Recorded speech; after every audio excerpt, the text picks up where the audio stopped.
You guys.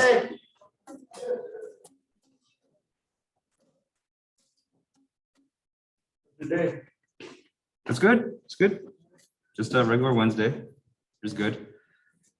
When no crises happen or no fires happen, that's a good day. I have a question with the answers. Sure. I have like the whole sales form for the workbench. So when I apply the force, I keep getting error. What does the error say? It doesn't let me, like, when I select it and when I apply it doesn't say anything. It's like I put like a fixed position to make it fake. When I apply a force, it doesn't let me. So it just doesn't even let you select the geometry for the. Yeah, it doesn't let me select the geometry. Did you check to make sure that you're on the, because there's the three selecting modes, right? There's the point, there's the edge, and there's the face. You're on the face. Okay. And I checked every. Okay. Can you send me an email? Just show me some screenshots and then I can. Yeah.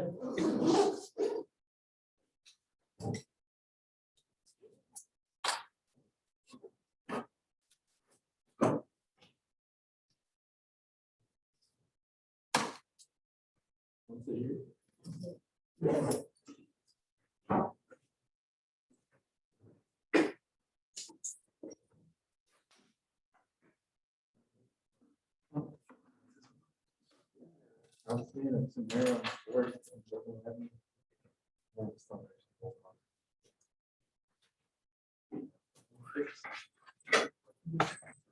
Yeah.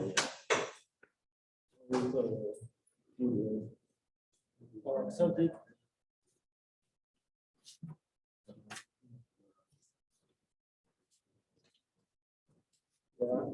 I was speak of the match.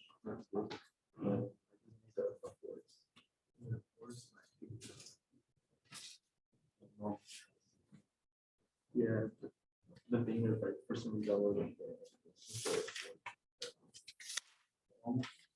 yeah. Thank you. You know that second.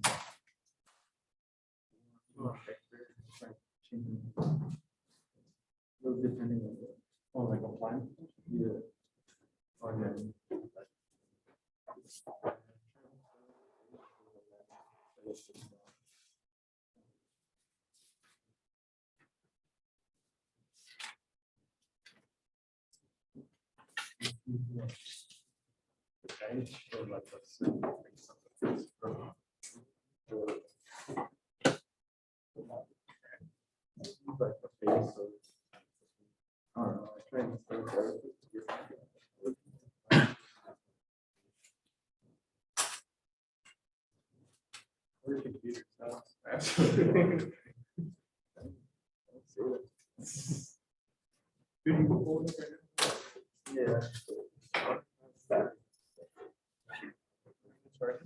Yeah. Yeah.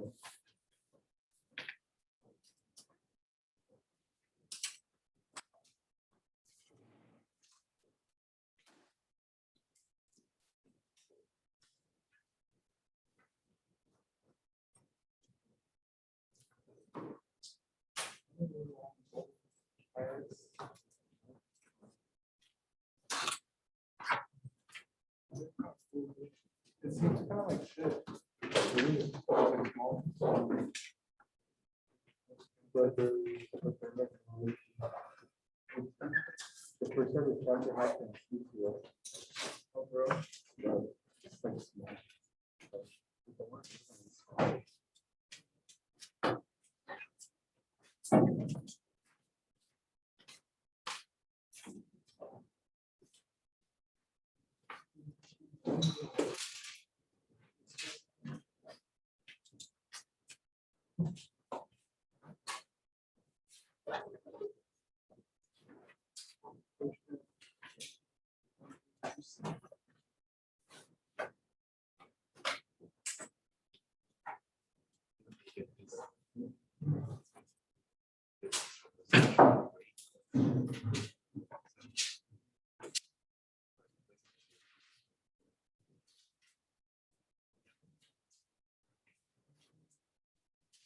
Just from a moment, feel it or like around.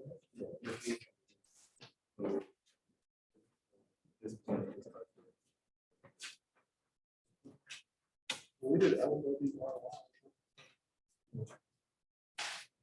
So yeah, we're on C now. Oh, okay. Oh, yeah, that's-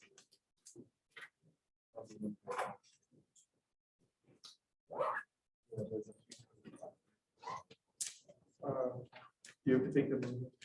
He's not. Yeah.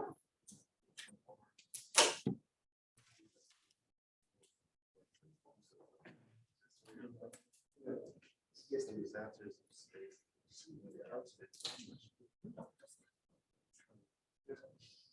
you took it from here. No, so here there's no. At first paying attention. Right. There's a lot. Yeah. Trying to find the distance. No, for- I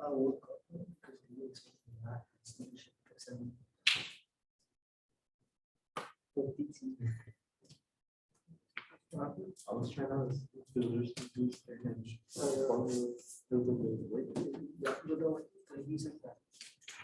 not even that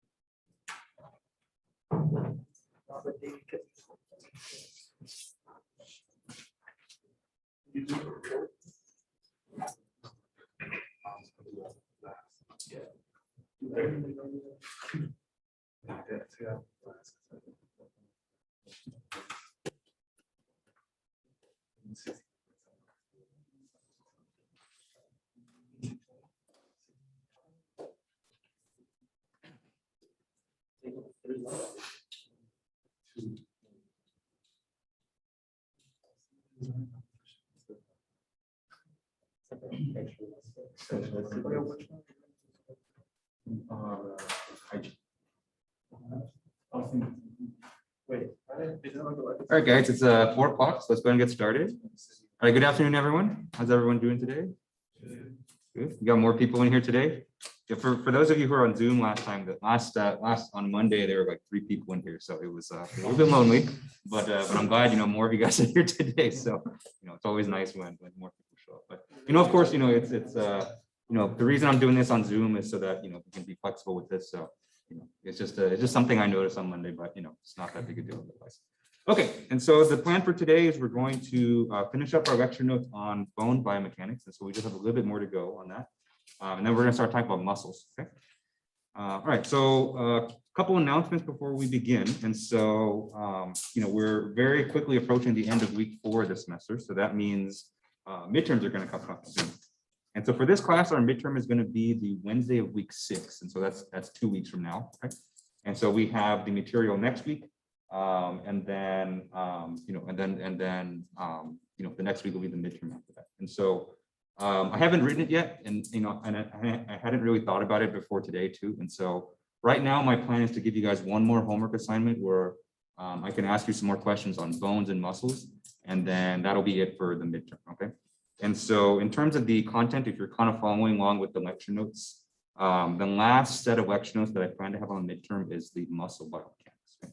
And so the midterm will cover everything, basically all the review that we did at the beginning, all the anatomy that we did, the review of strength and materials, and then bones and muscles. Okay?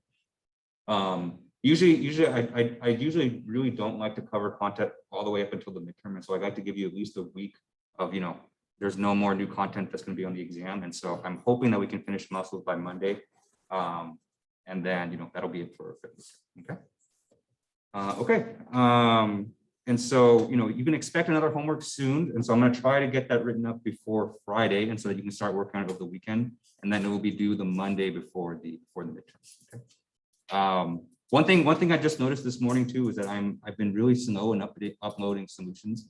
And so normally I upload solutions to the homeworks right after I grade them, but I just kind of forgot about it for this class. And so I just uploaded the solutions for the first homework on Canvas. And so you guys can view that for your, to help you study. Okay. So are there any questions on any of that before we get started?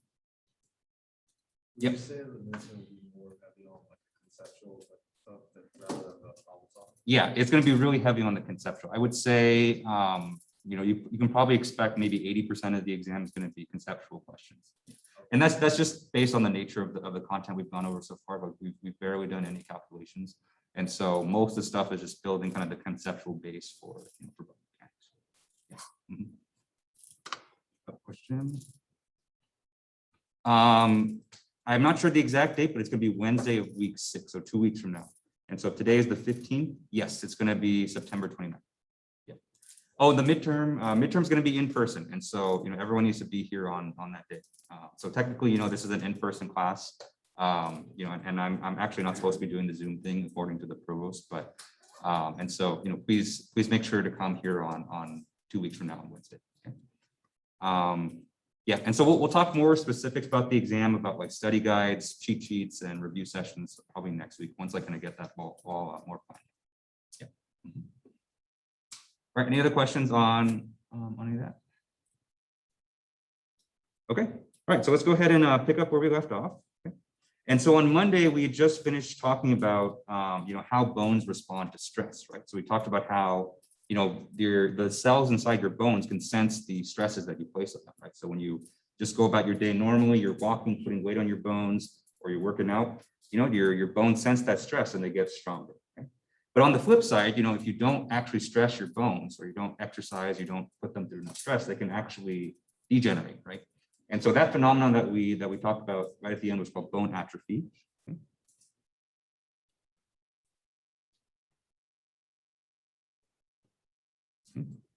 And so when your bones go into atrophy, what that basically means is that they start to lose their strength and lose their mass. Okay?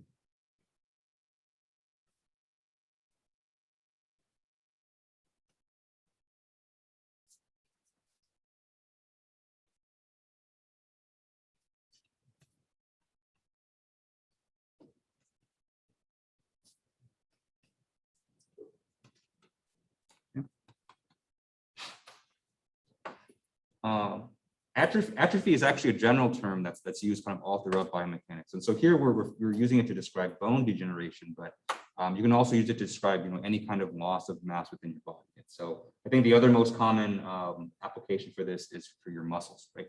And so when your muscles start to lose mass due to inactivity, that's called atrophy as well. Okay? And so kind of the biggest example that we talked about this was for astronauts, right?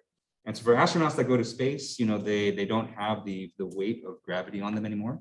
And so their bones just naturally just start to degenerate just because there's, you know, a lot less stresses that they have to deal with up there than us here on Earth. But there's kind of an extreme form of bone atrophy that actually affects, you know, it actually eventually affects most people on Earth. And that's called osteoporosis.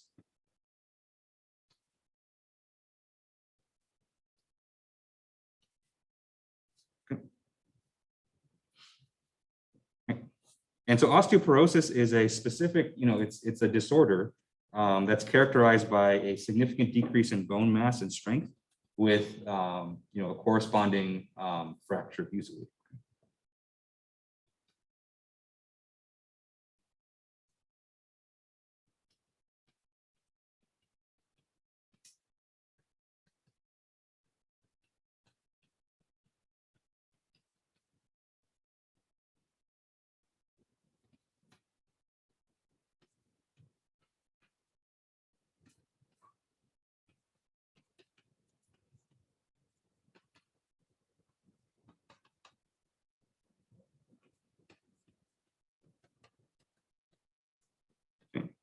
The fracture is technically not the it's not part of osteoporosis. Osteoporosis is just the degeneration of bone mass and strength, but that's usually when people detect it. And so usually it's detected in older people once they kind of fall or they kind of do something and then they, you know, and they break a bone. When normally, you know, an action like that is usually not enough to cause a bone fracture, but it's usually then that's when doctors detect that. Okay. And so for some individuals, you know, osteoporosis can progress so far that even just doing daily activities can cause pain or even just fracture. Okay. And so osteoporosis, you know, you've probably seen some commercials about it, you know, if you watch any kind of daytime television. Right? But it's a disorder that mostly affects women. Right? But as life expectancy kind of tends to increase with time, it's starting to affect a lot of men as well. And so the numbers for it, at least from when this textbook was written, was that it affects about 50% of women.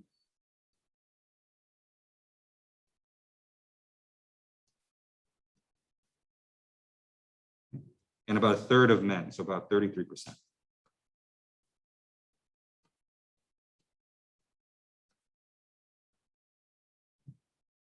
And this is the percentage of people that develop fractures from osteoporosis.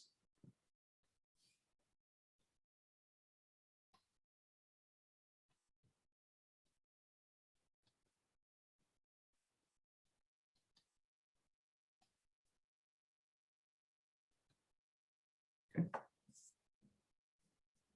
And so, as a disease, it's actually still very much under investigation because it's one that's kind of hard to study because it's not a disease that has like it doesn't have an acute onset. And so what that means is that, it's hard to tell when someone has osteoporosis because it's kind of hard to tell just from x-rays or even just from looking at people.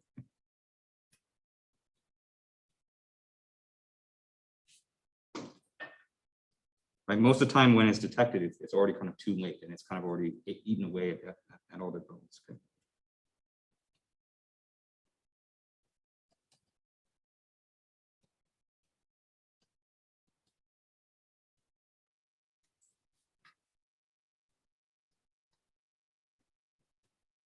Okay.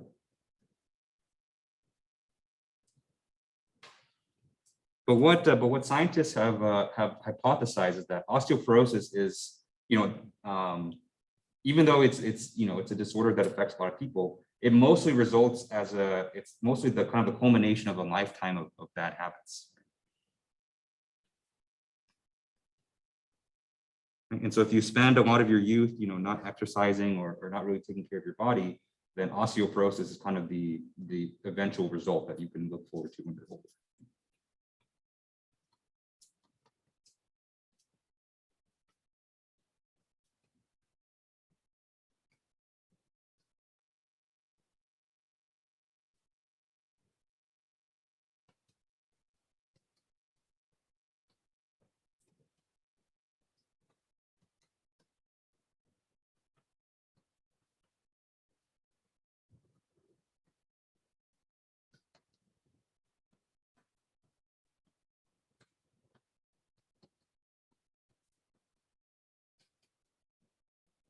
Okay.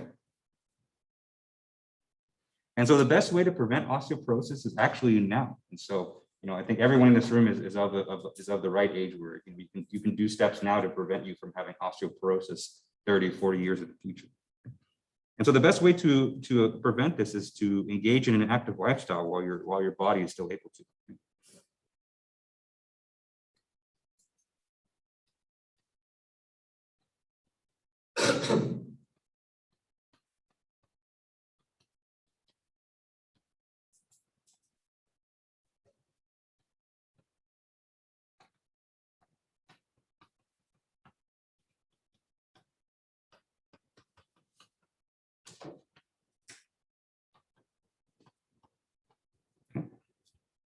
Your bones need to feel that stress. They need to feel, the mechanical load so that it can, build up the good blood cell or the good bone cells and, prevent this from happening. Okay?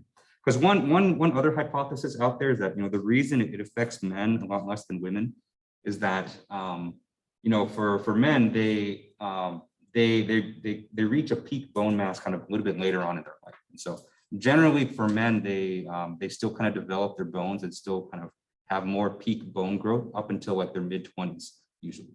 And for women, this process stops a lot sooner. So the idea or the hypothesis that, since men are able to build up their bones, for longer, then, as they age and that pile kind of starts to erode, okay, if you start from a higher peak, then there's a lot more that it can erode before it actually starts causing some issues. Okay? But even then, it's, regardless of your gender, regardless of your age, engaging in exercise and putting stress on your bones is really, really important for you for their long term. Okay. And so this is interesting for me because it's, it's something you always hear, growing up is that you have to exercise, you have to engage in, in an active lifestyle. But actually quantifying and seeing what the end results could be kind of really puts things into perspective. But I will say that, as a faculty, I'm still very lazy, and so I don't exercise nearly as much as I should, or as regularly as I should say. Okay, any questions on osteoporosis? Yep. Women having calcium deficiencies also. Yeah, so the calcium deficiency is because they stop kind of putting bone mass in at a much younger age, and so for women, especially when they're kind of in that age, like 20s or stuff like that, when they take in calcium, not all of it goes to their bones, so it's not as efficient as it was before. But for men, if you take in calcium, in your late 20s, that a lot of that still goes to your bones, and so that process is a lot more efficient. And so later on in life, you just naturally have a lot more calcium in your bones just because it was built up a lot better. Yeah. Okay, and so let's talk about fractures. And so this is the last thing for bones. Okay.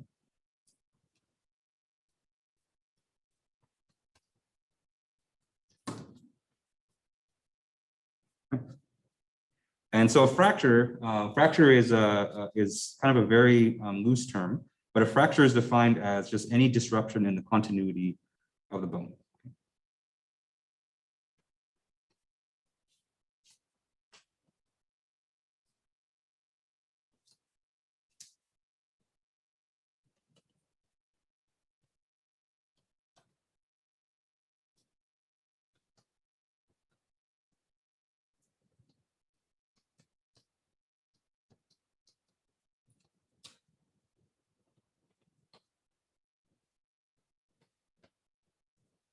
Okay.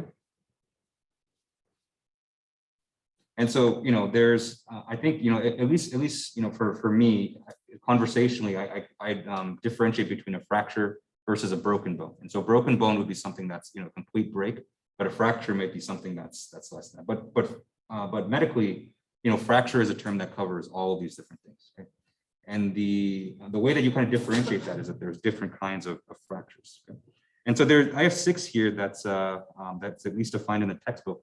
But even these kind of break down into more different categories. Okay? All right. And so let's go over the types of fractures that you can see. And so the first is called a green stick fracture.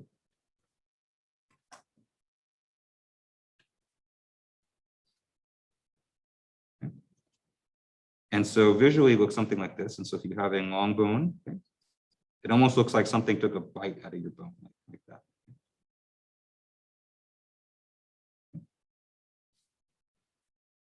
Right, and so a green stick fracture, the way that it's described is that it's an incomplete fracture of the bone. Okay, and so it's broken in one part, but it doesn't. But the break doesn't go all the way through.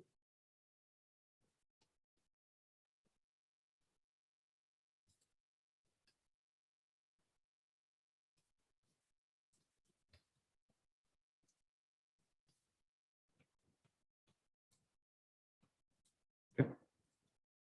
And these usually occur on the convex side of the bone. So whenever the bone has any kind of curvature, this happens on the kind of the outer side or the convex side of the bone.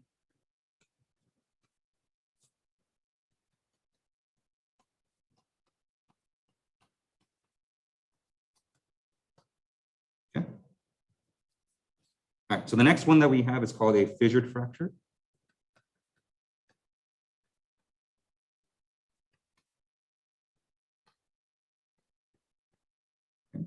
So visually it looks like this. And so you have your bone like this, and you have kind of a fissure or a crack that goes right through the middle. Okay? Okay. And so what this is an incomplete longitudinal break.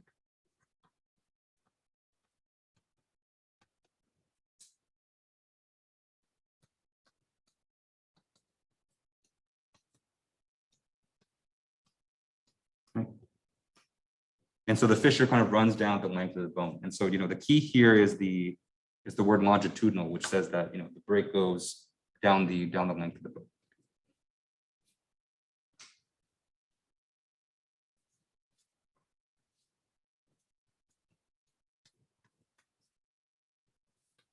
Right, so the next one is called a comminuted fracture. Right?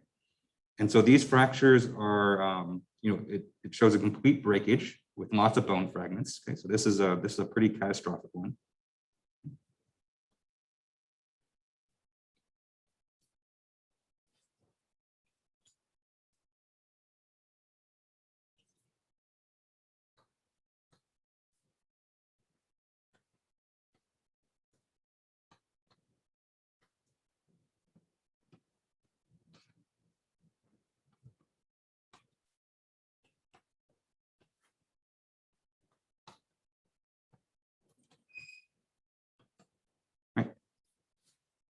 And so this would be something that if someone crushed your bone and it broke into a lot of fragments. So thankfully this one's not too common except in really catastrophic cases, but it's a pretty scary one. Okay, so any questions on this so far?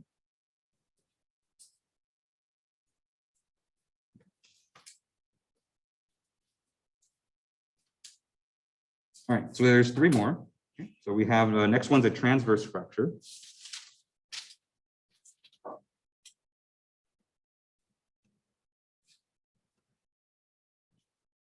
Right, and so the transverse fracture is kind of a clean breakage across the transverse direction of the bone. Okay.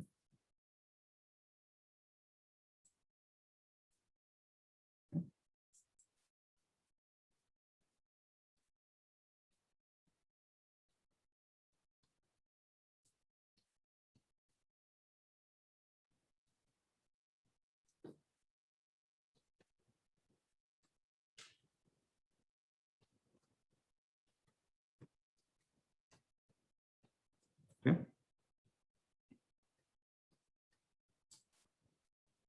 Next, we have an oblique fracture. Okay.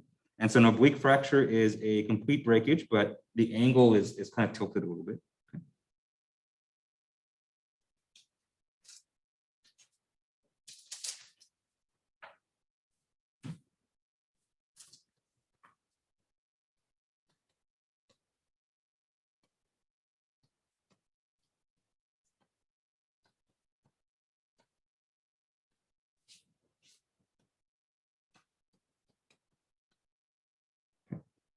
And then lastly, we have spiral fracture.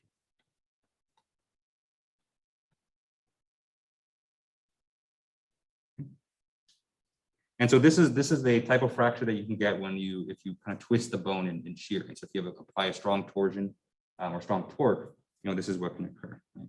And so the bone kind of literally snaps as if you were twisting it. So it looks something like this. And so let's say that you apply a torque like that. Okay.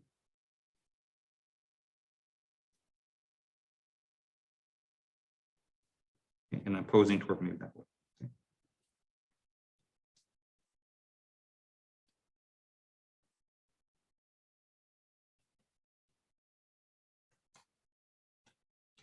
Remember that bones are a lot weaker in shear, right? And so if you were to twist the bone and apply a strong shear stress that way through torsion, then this can result in a big fracture. Yeah. Is it more common about knees or shoulders?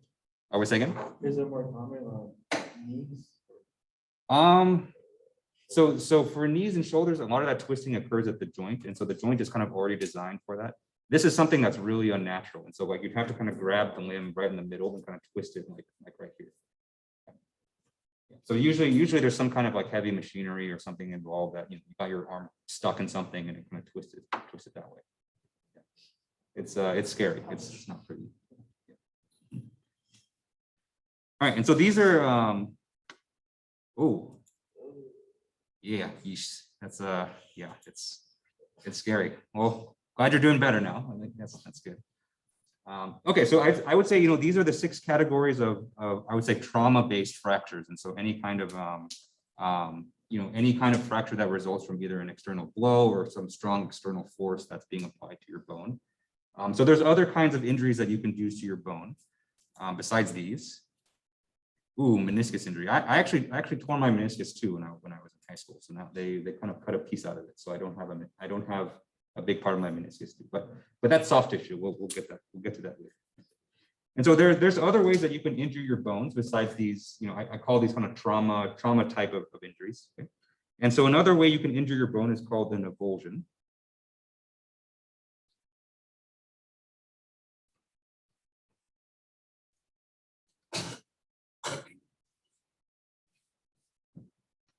And so an avulsion is something that happens when you when either a tendon or a ligament kind of pull so hard on your bone that it kind of breaks a chip off. Okay.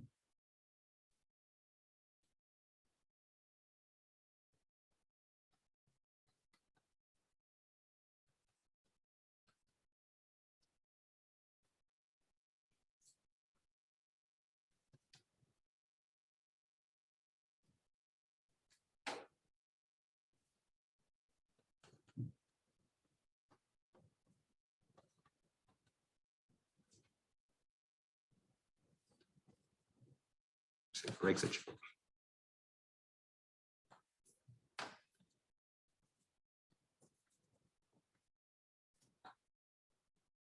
Okay. And so kind of the most common way an avulsion happens is you apply a very explosive force from a connecting muscle, right? And so let's say that you contract your muscle really suddenly with some other constraints there, then the tendon from that force can actually pull bone chip off.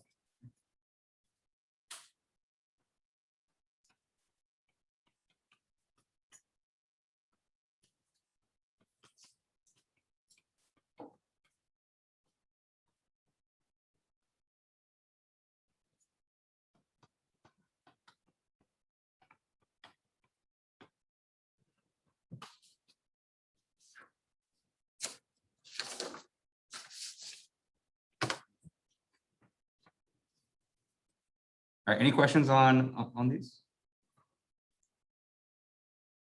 Okay. All right, and then the last type of fracture that I want to go over is a stress fracture. And so I'd say these are probably most common for for non-athletes, I would say, or people that's working and not in manual labor. And so a stress fracture is another word for it is called a fatigue fracture.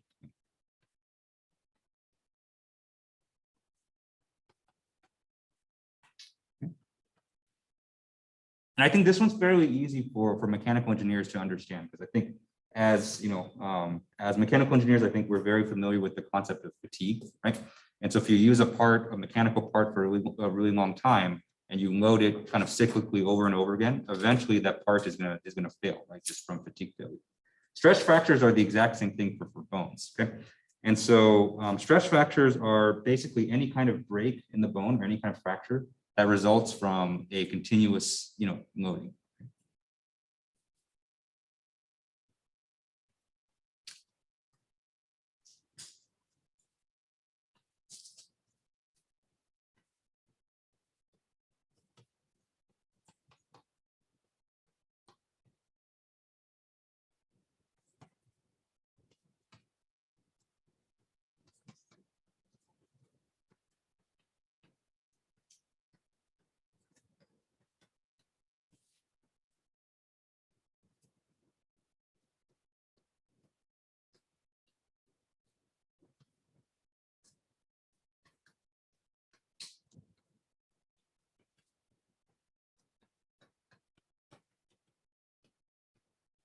Yep. And so what kind of happens in this case is that, when you kind of repeat the exact same load on the bone and it's kind of relatively low in magnitude over and over again, the bone kind of gets used to this loading. And so you said, here comes the load. And so it kind of just kind of gets used to that and kind of braces itself for that. But when you expose such a bone to maybe a higher, maybe unexpected force, then the bone might be a little weaker than normal, because it's used to that low magnitude forcing. Okay? And so when that happens, that's what causes a stress fracture. All right, and so a group of people where this is really common for are runners.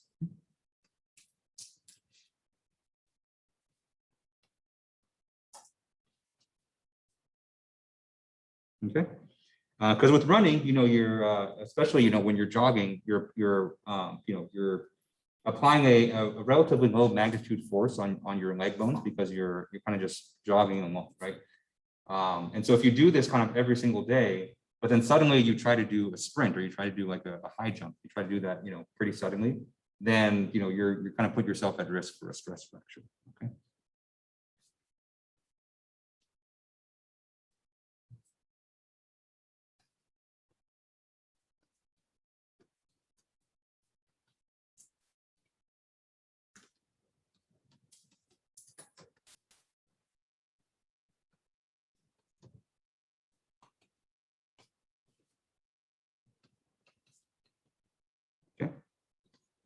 But it's also a very common workplace injury too, because a lot of jobs that that don't involve maybe not construction or professional athlete.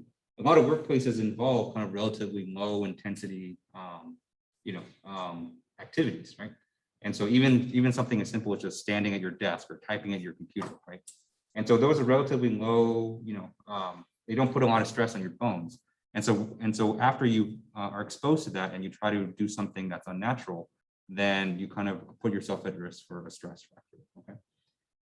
And so if you're in those kind of jobs, being an instructor is one of them. It's important to to exercise regularly, to regularly expose your bones to higher stresses, so they don't get into this comfortable state where you can put yourself at risk for a stress fracture.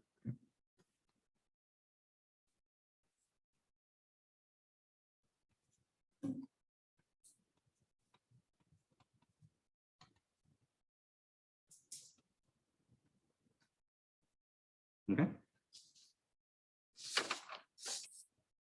All right, any questions on stress fracture before we move on to muscles?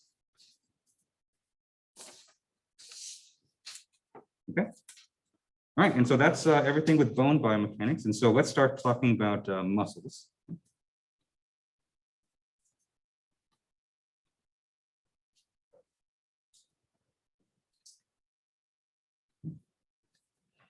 All right. And so, we just finished talking about bones. So bones, we know, give the structure and shape to the human body, whereas muscles are responsible for movement. Okay.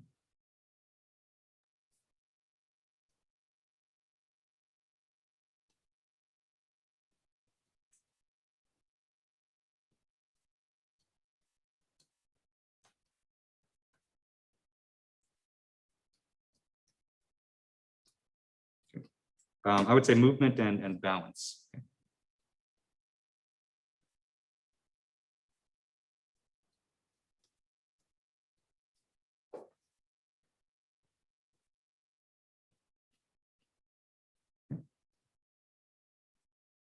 And in fact, muscles are the only tissue that's inside your body that's capable of generating any kind of force.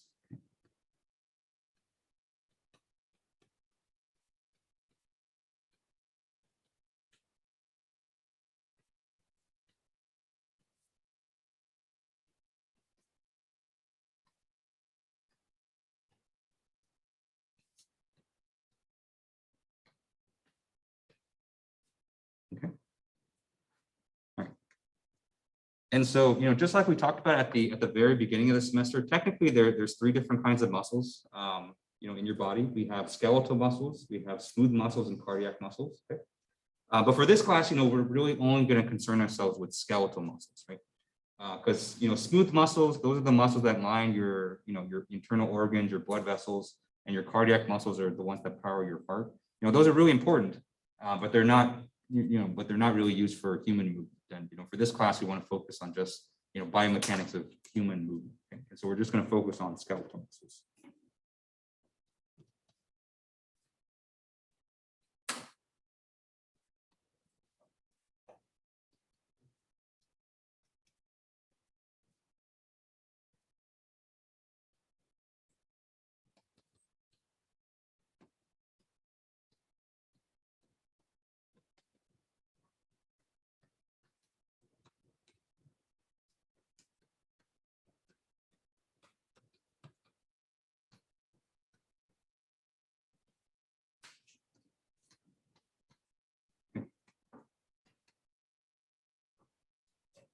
All right, and so in this 1 week unit on muscles, what we're going to be going over are basically the behavioral material properties of muscles, what the structural organization of muscles look like, characterizing how muscles function, as well as cover some common muscle injuries that you might see. Okay.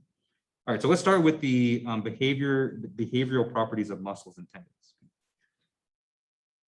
And so first, let's characterize just as a material, or as as a tissue, how do muscles kind of generally behave?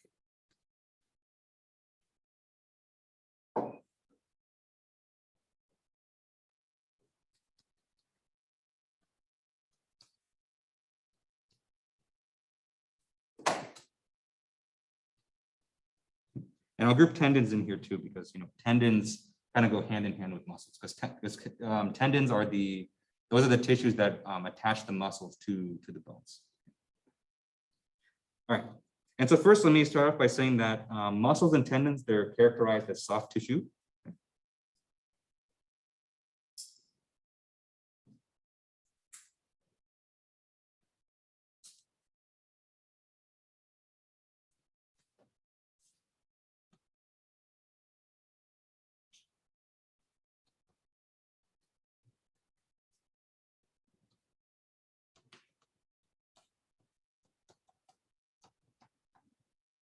Okay. And so what that means is that they're not hard tissue, but when we use the term soft tissue to kind of differentiate them from like bones and cartilage. Okay? Because the characterizing feature for bones and cartilage is that they're able to support weight or support loads on their own without any kind of contraction, right? And so your bones, we know bones kind of grow, they're very much alive because of their bone cells, but just on their own, they act as kind of structural, strong things, right? So they can support loads by themselves. Muscles and tendons can't do that. And so if you try to, take your muscle and try to, squish it, it's just going to squish. And you try to stretch it, it's going to stretch on itself. Right? And so by itself, it can't really support a load. So that's why we call it soft tissue. Okay. In other words, we say that they're much more compliant. Okay.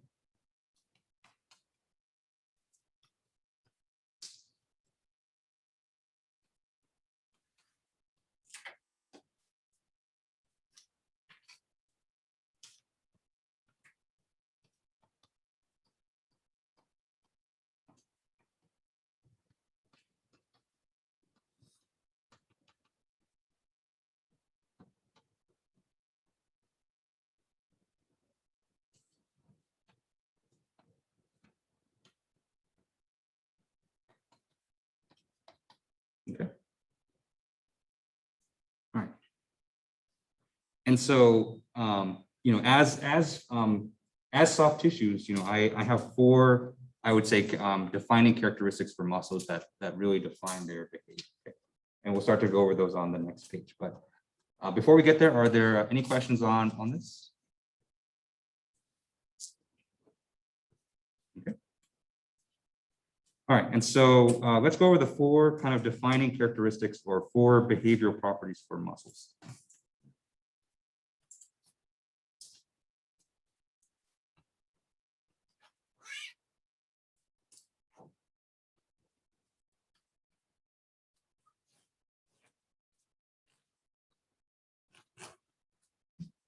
All right, so number one is extensibility.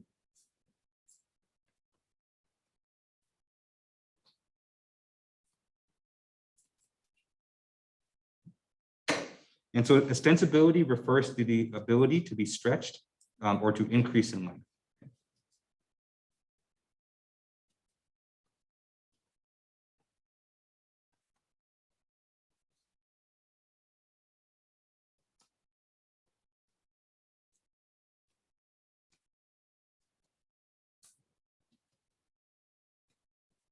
Okay. Next is elasticity.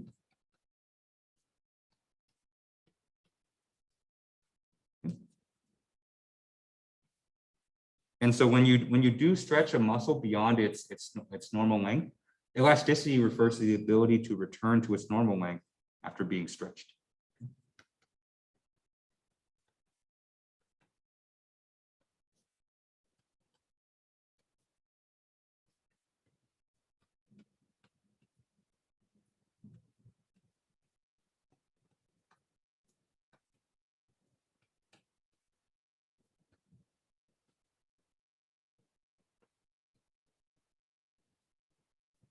Okay.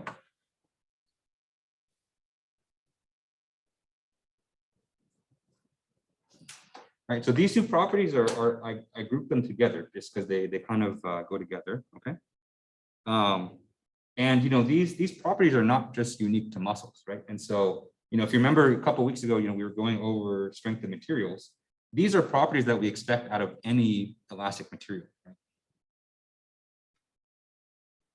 And so all these properties basically say is that your muscles act as if they're an elastic material.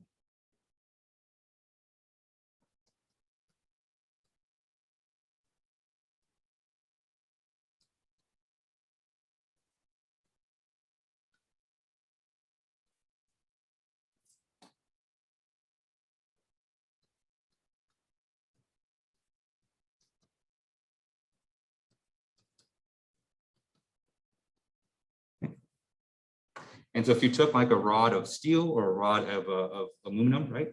If you took it and you stretched it, right? If you're strong enough, you would expect that the rod would actually increase in length, right?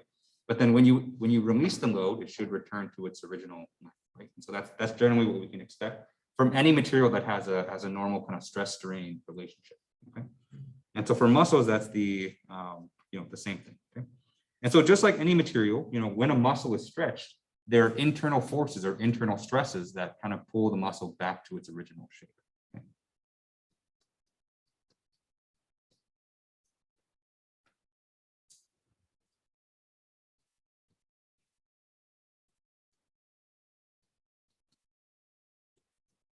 I should say, just to make it a bit clearer, internal forces develop passively.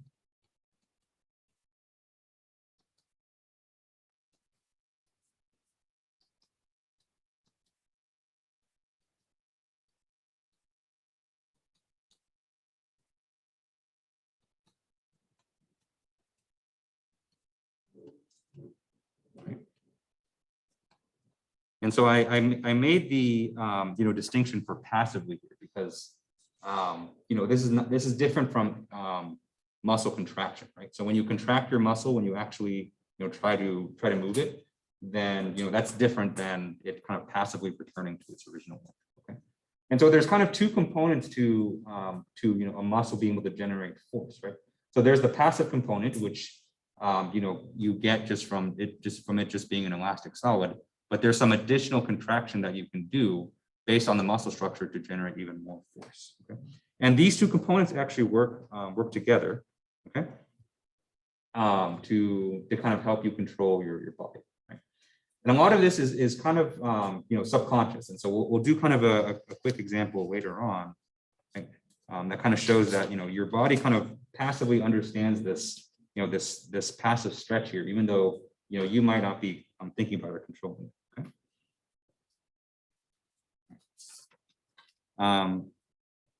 Yes, and so this is not just unique to the muscle. So actually, the tendons actually experience this too. Okay. And so I want to expand on this a little bit more. Right? And so let's talk a little bit more about the elastic behavior of muscles. So there are two major components to this elastic property. Okay?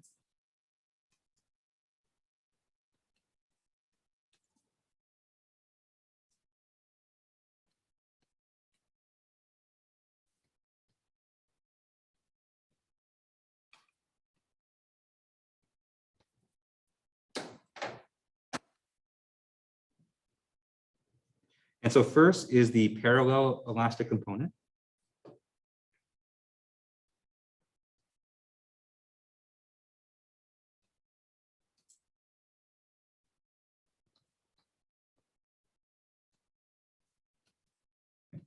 So this is called the PEC. And so this is provided by the muscle membranes.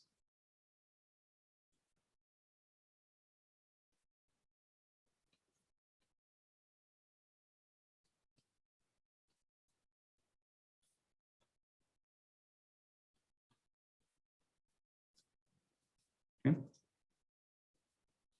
And this supplies a resistance when the muscle is passively stretched.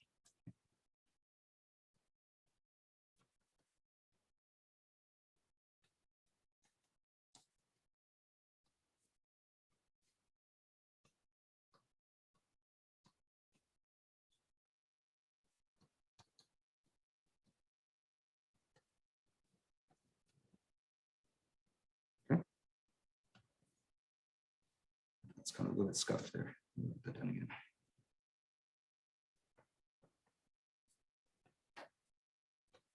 Okay.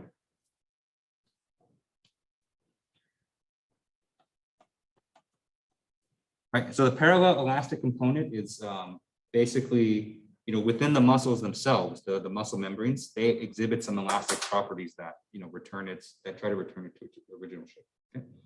The other component for the elastic behaviors of muscles and tendons comes from the tendons themselves, right? And so this is called the series elastic component.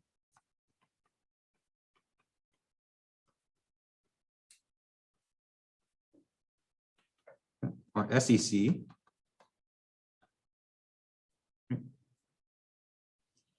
And so the SEC, these are provided by the tendons.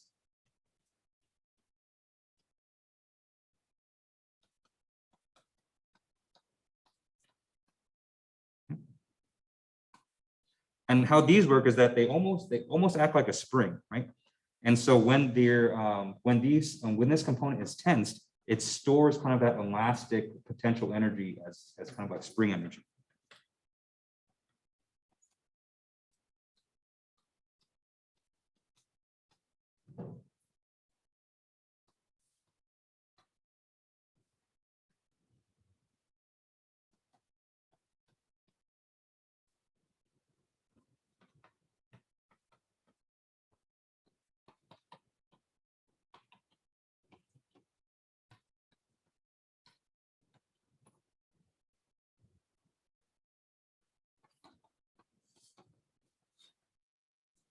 Okay. All right. So it's a little bit subtle, but the key distinctions that I want you to remember here is the parallel elastic component provides resistance. Okay. And so what that means is that when you try to stretch your muscles, the muscle itself will try to kind of resist that stretching, okay, through this resistance. Whereas the series elastic component, they act as a spring. Okay. And so if you overcome that resistance, then all the stretching that you do, that gets kind of stored as elastic potential energy within the tendons as like a spring energy. Okay? And that energy can be released. Okay? And so the SEC is something that can be actively released, okay, from your tendons to provide kind of more force for contraction, whereas the parallel elastic component cannot. And so that just provides a resistance. All right, and so I have a circuit diagram that kind of shows this on the next page, but before we do that, are there any questions on this? Okay. All right, and so these words, that I chose them to kind of, just so that we can draw a circuit representation. Okay. And so if we draw kind of a circuit where on one side we have maybe one limb, we'll call that limb 1. On the other side we have limb 2. Okay.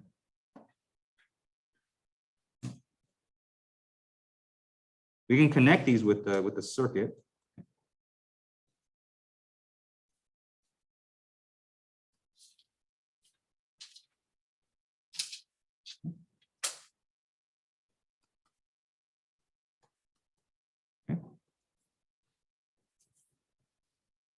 Right, and so the way that you can, the way that I use circuit components here, but it's not really a circuit. And so what can happen normally is that when the muscle contracts, it's going to bring these two limbs closer together, right?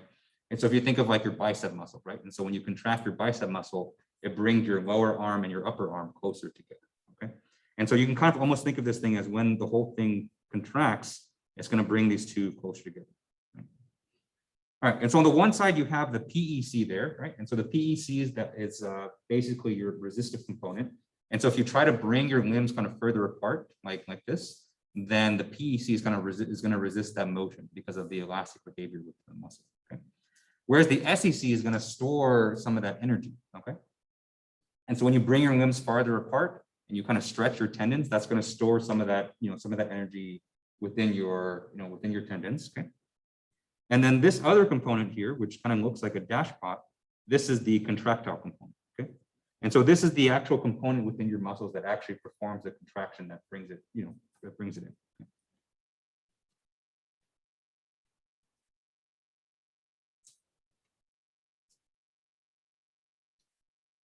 Okay. Right. And so these two components here on the bottom, both the contractile component and the SEC, these are the only ones that are capable of actually generating force to actually, contract the muscle. Okay.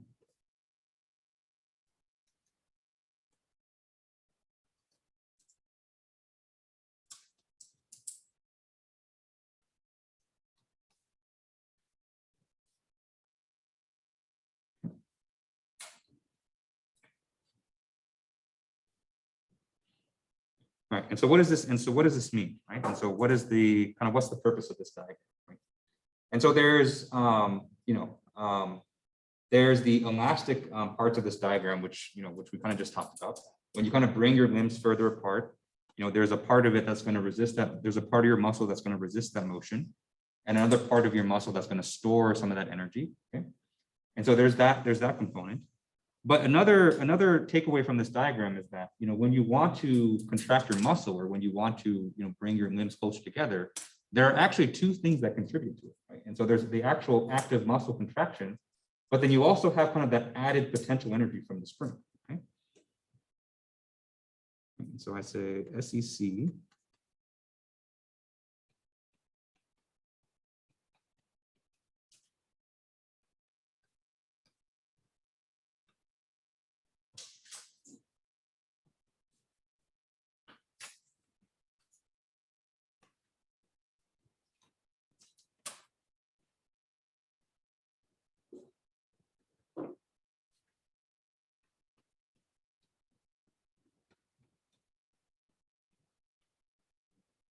Okay.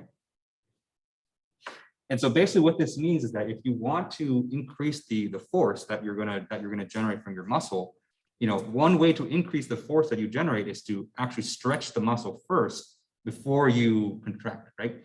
And so let's say that you want to contract, your biceps, this way, right? So in order to increase the amount of force, you can kind of stretch your arm more before you actually contract, right? And so what that's going to do is that's going to increase, the elastic potential energy in your tendons, and that's actually going to give you a little bit of help in contracting the muscle like that. Right? All right, question: is it why some people spin their arms before throwing a punch? Actually, yeah. Actually, that was going to be the example that I was going to give next, right? And so if you want to, it actually wasn't the one I was talking about, but we can roll with it, right? And so if you wanted to punch someone, right? And so let's say there's someone in front of you that you really didn't like.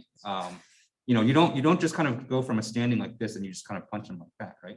The natural thing that you want to do is you kind of want to wind up and kind of punch them like that, right?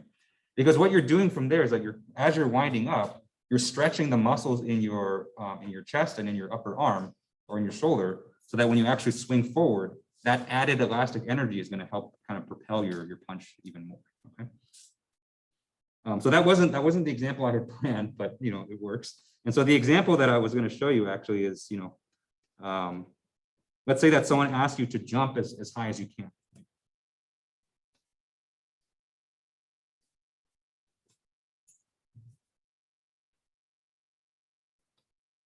Okay.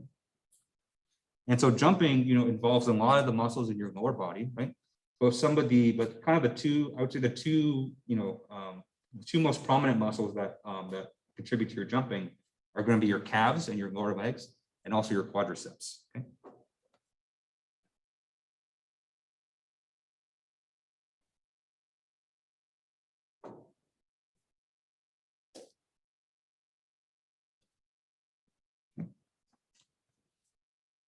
And so, for most people, if you ask them, to jump as high as they can, what are they going to do? So most people, when you ask them to jump, what they're going to do is they're going to crouch first, right? That's a terrible drawing, but you can kind of imagine, right? So someone is crouching, before they jump, right? And so what do you do by crouching, right? And so when you crouch, what you're actually doing is you're stretching the muscles in your quadriceps. Your quadriceps are the muscles on the front of your thigh, okay? And you're also stretching your calves, which are on the back of your lower leg, right?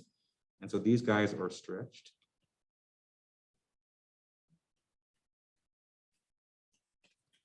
This one is also stretched. Okay. And then that added stretching is gonna increase the amount of force that your calves and quadriceps can actually produce, right? And so after crouching, then you come jump up, right? And you achieve a higher jump than you would, right? Okay. And so this is something that's kind of natural that the human body does, without you kind of actively thinking about it. Yep. That's what athletes and stuff call a stretch reflex. That I'm not sure. I'd have to look that up just to kind of confirm that. But I've heard of that term, but I'm not 100% sure what it refers to. So I'd have to check and then I'll get back to you. I mean, part of it also is that, by getting into certain motions, you kind of increase the mechanical advantage of your muscles too. So that also kind of contributes to that. But this kind of passive stretch that occurs in your tendons and your muscles, this is another component that's part of that too. All right, any questions on this? Okay. All right. And so, the whole point of that part is just to illustrate to you that, muscles and tendons, they act as elastic materials. Okay. But technically, if, and just like bones, if you want to get really technical with it, your muscles are characterized as viscoelastic. Right?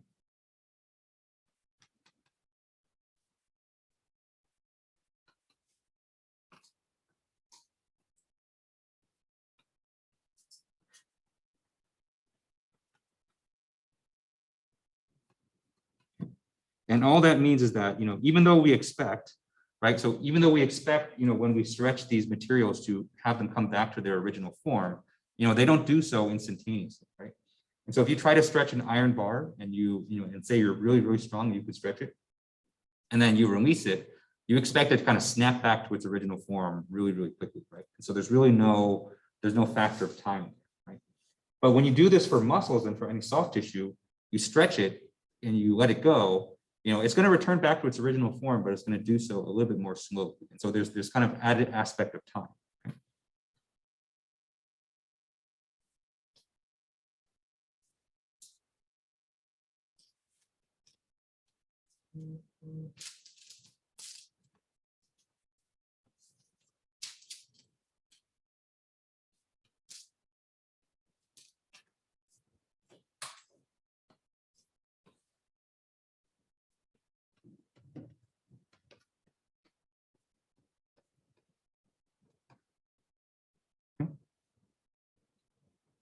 Right, and so it's technically your muscles and your bones really too. They kind of exist kind of in a space between a solid and a liquid. Okay, they're much more closer to a solid, but they're not fully on that solid side. Okay? And a big reason for this, again, is that water kind of makes up a big component of your bones and your muscles. Okay? And so all that water is going to affect how it responds to stresses and how it exhibits its elastic properties. Okay. And so that's extensibility and elasticity. And so that's the first two properties. The last two properties are irritability and the ability to develop tension. Okay? And so these two are, I would say, are the essential ones for, for them to actually perform their duty of, moving your muscles when your brain tells them to. Okay? So let's go over irritability first.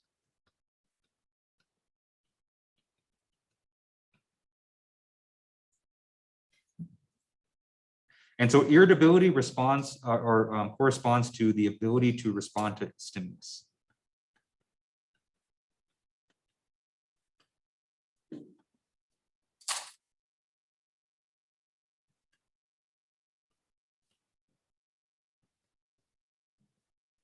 Okay. And so stimulus can be, almost anything. So if you try to excite the muscle, if you try to, poke it, it's going to respond in some way. Okay? And so a lot of times the stimulus is electrical, right? And so a lot of your muscles, they're controlled by your nervous system. And so your brain sends electrical signals down your spinal cord, and that tells your muscles to do whatever your brain tells it to do. Okay.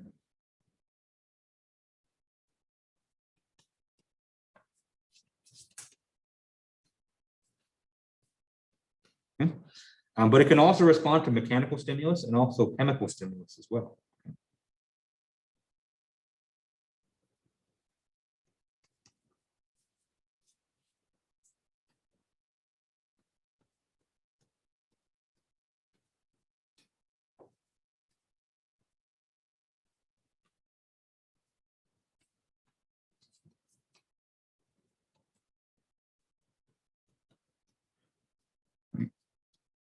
I think the most prominent example of this is, you go to your doctor and they perform that knee jerk test, right? So they take their little hammer and they bop a little section of your knee, and your knee just like kind of shoots up like that, right?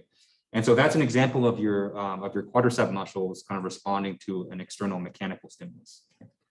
But there's also chemical ones too. And so there's drugs that you can take to kind of relax certain muscles too. And so those are chemical, ways that you can get your muscles to respond. Okay. Right. All right, and the last one, and this is probably most important and most unique to muscles, is that muscles have the ability to develop tension.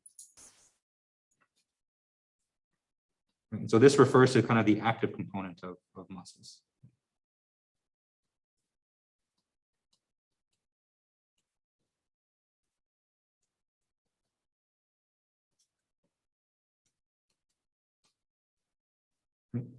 It's one thing for your muscles to sense stimulus and respond to it. It's another thing for them to actually act on it, right? And so the way that your muscles do that is by developing tension. And so this is unique to muscles.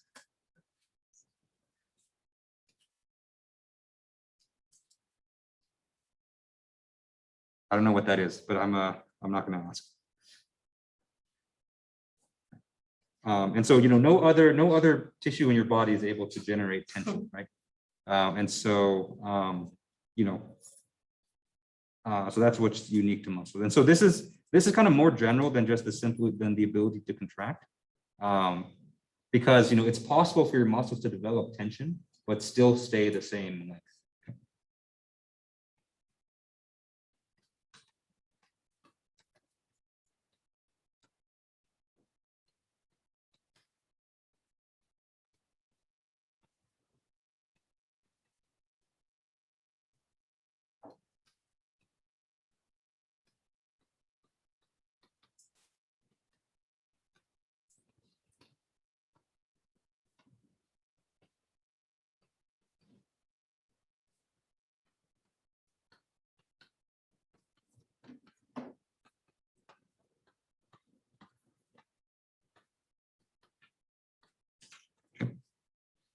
And so like when you do isometric exercises, right? And so when you take your two hands and kind of push them together, your muscles are developing tension, but they're not actually, changing in length, right?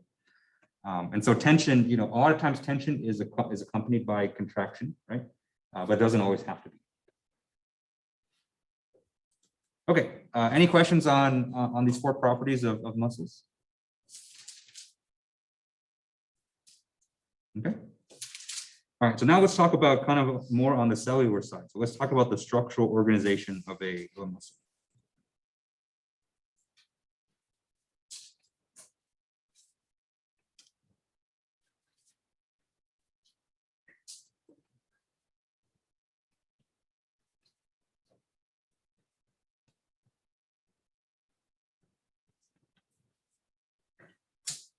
All right.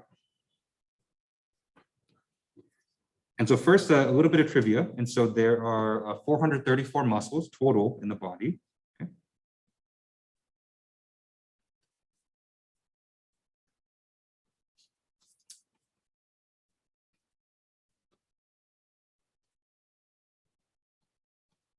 Okay. And these comprise about 40 to 45% of the person's body weight.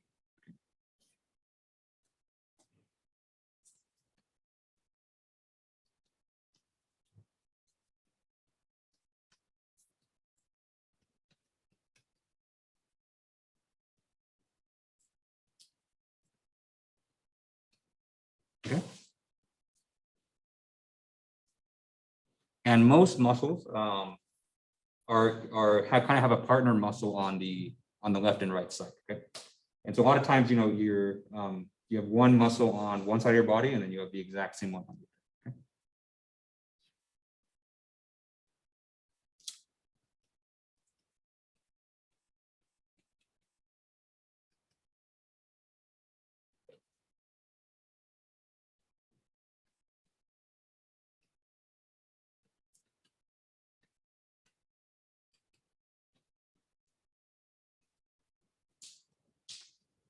Okay. And so out of these 434 muscles, about 75 muscle pairs are responsible for body movement and posture.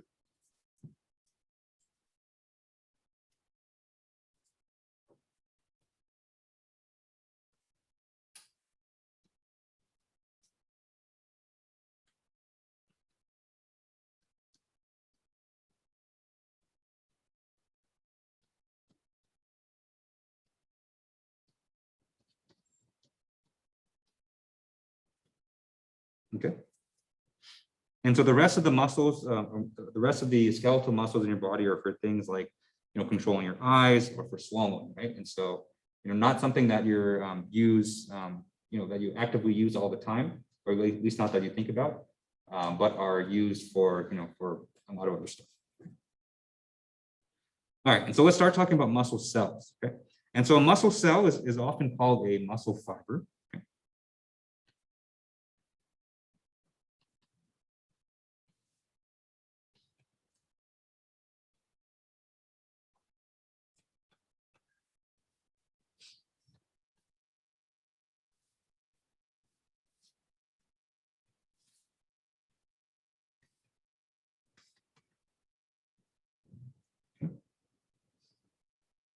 And the reason it's called this is because it kind of has a thread-like shape.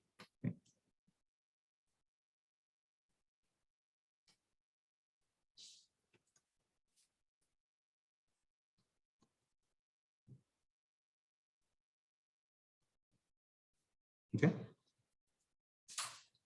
And so around this muscle fiber, there's a membrane that surrounds it. Okay. And this is called the sarcolemma.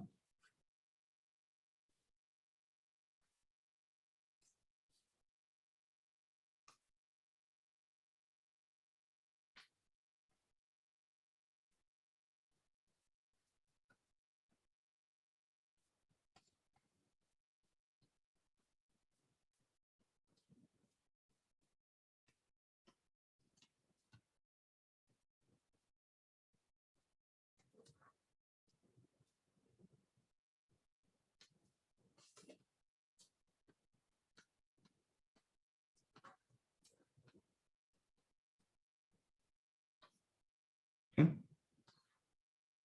And inside the muscle cell, there's a very specialized fluid or plasma that's used to transport materials called the sarcoplasm.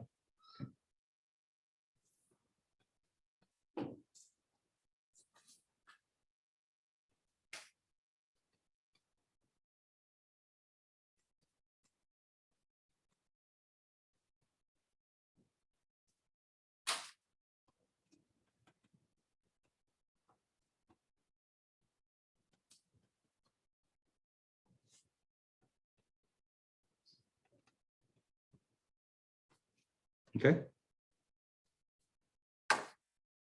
And so the sarcoplasm is mostly water, but it's specialized to kind of help the muscle function. Okay. Any questions on this?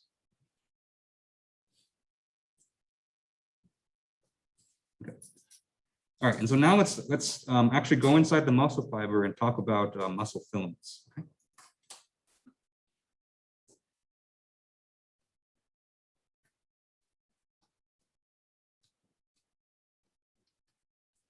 So there's two kinds of filaments, okay? And so there are thick filaments as well as thin filaments. Okay. Right, so the thick filaments are called myosin.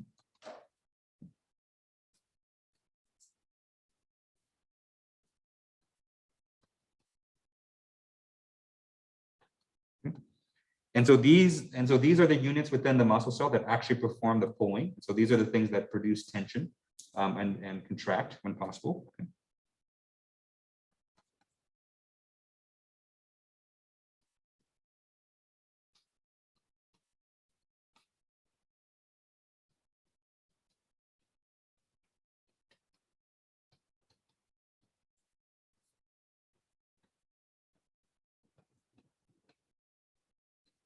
Okay. And then the other type of filament is called actin. And so these are the thin filaments.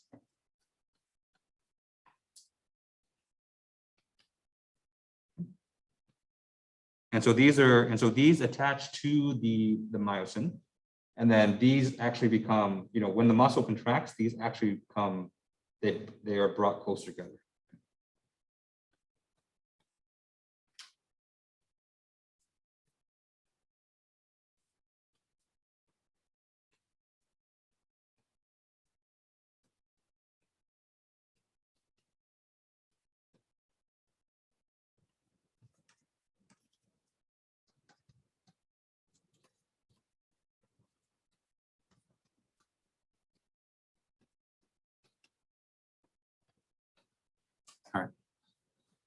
And so I think, this is probably best illustrated with an image. Okay? So let me go ahead and draw kind of a single unit here.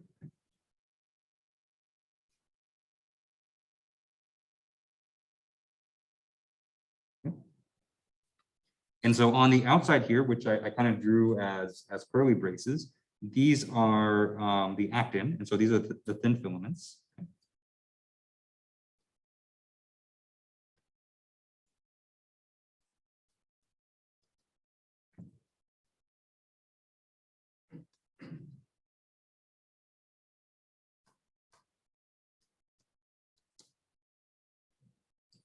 And then in the middle here will be the myosin, or the thick filaments. Okay. And so there's kind of one in the middle right here, and then they have kind of these little tendril things, and these are the things that actually attach to the actin.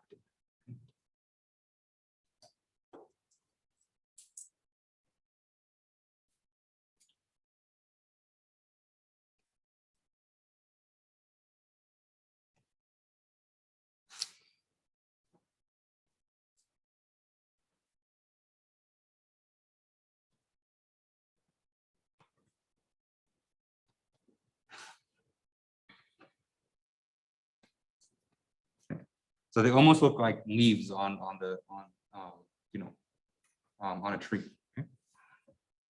And so these in the middle here, these are the myosin. All right. And so this is what the muscle kind of fiber looks like when the muscle is resting. But when it starts to develop tension and when it starts to contract, what these myosin filaments do, and kind of these tendril looking things, because right now you can see they're kind of slanted. And so when the muscle develops tension, those things straighten out, and then they bring the actin closer together. Okay. So let me kind of draw that for you. So here we have tension. And so what happens then is that these actin get closer together. So now, they might look something like this. Okay.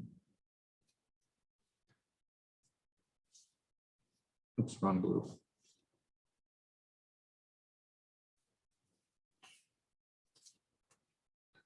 Right. And so what happened there was that all the myosin little fingers here, they've all straightened out.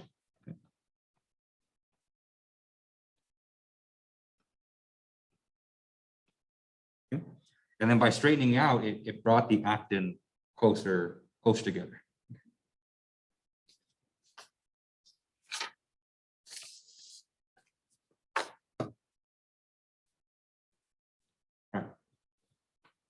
And so this unit right here, so, a muscle cell is actually comprised of a lot of these units, okay? And so it's a little bit hard to draw here just because of the space, but you can imagine that, there's tons of these actin myosin filaments that are all kind of stacked on top of each other, all of them in parallel, right? But a single unit of these, and so one kind of actin myosin kind of encapsulation, this is what's known as a sarcomere.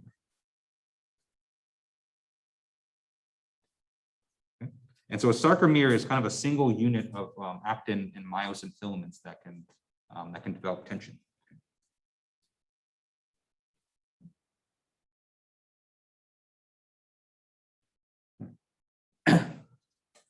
And so, when you compare these sarcomeres among different people, there's a lot of variation, right? And so just based on the size of people and their physical activity, the size and shape of muscles can vary a lot, right? And so, muscle fibers tend to grow in length and diameter from birth to adulthood, and so your muscles can continue to grow. So they're a lot more flexible than bone, and that you can still develop muscle, a lot really well, kind of well into your adulthood. Okay? And and actually working out can actually increase the diameter of these of your muscle fibers too. Okay. Okay, any final questions on this? I think we're just about out of time. Okay, all right, and so that's all we can get to today. Okay, and so next time we'll continue talking about muscle fibers, and then hopefully we can finish up the notes. Okay. And so keep an eye out for the next homework assignment, probably coming out sometime later this week, probably Friday. And then that'll be due the Monday before the midterm. Okay? So have a great weekend, everyone. Enjoy the rest of the afternoon, and I'll see you guys on Monday. Everest.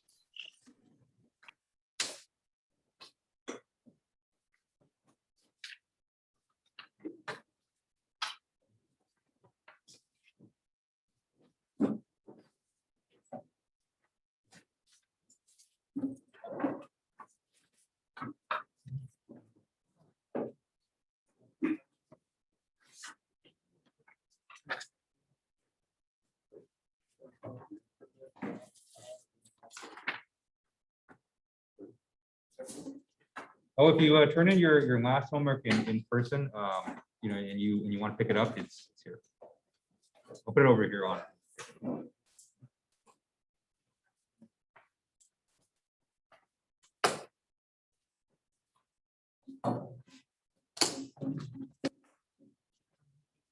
Good one. Thanks, you too.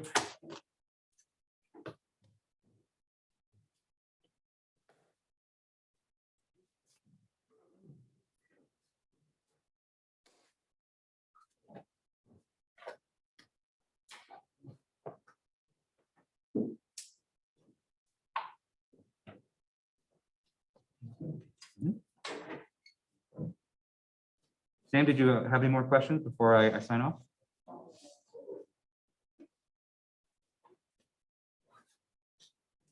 All right, No, I'm I'm gonna go fine. sign I off. was in the I have another restroom. class to get to. Sorry. Question? No, I was in the restroom and I just came in. Oh, sorry, the sound's really low. Can you type it in the chat? Yes.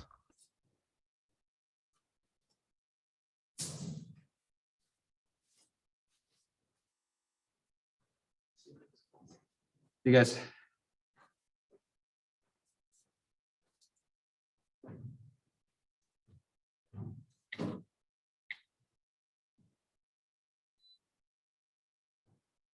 Oh, no worries.